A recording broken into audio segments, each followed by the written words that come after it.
Hello everyone, ngayon ipapakita ko po sa inyo kung paano po natin ma-retrieve ang ating files, ang mga naka-record sa ating mobile dito sa luma. Dahil itong lumang version na mobile ko ay hindi na po mabuksan yung files ko, yung mga record na isi-save ko dito sa aking Keep Notes. So ito po guys, ayan, hindi na po siya gumagana. So, ngayon guys, ang gagawin ko, dahil ito, bumili ako ng bago dahil hindi na kaya, pati nga yung sa YouTube ay hindi na po niya kayang ipi-play, mag-i-error na po siya. Ayan, hindi na po siya gagana. So, ang ginawa ko, dahil sa luma na ang version, by the way pala, yung YouTube, maka-play lang itong mobile, dito lang ibubuksan sa browser. Dito ka lang makapanood ng YouTube. Pero hindi mo siya magagamit sa isang multiple task. So ngayon guys, ipapakita ko po sa inyo. So ngayon, pupunta tayo dito sa Google Chrome.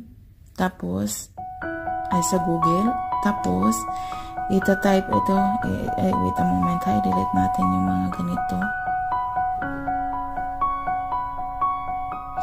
Ayan.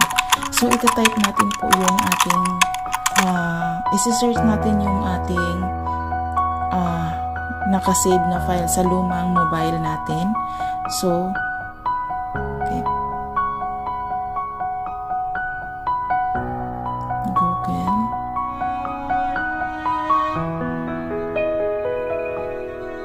Google.com, ayan, keepdoom.com. So ito guys, so dito po natin makikita yung ating, i-click po natin ito. Ito po, i-click po natin ito. Ito yung lumang files, sana magbukas.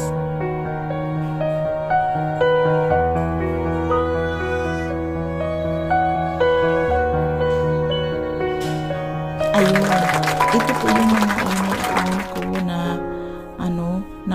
nakasave doon sa kabilang mobile.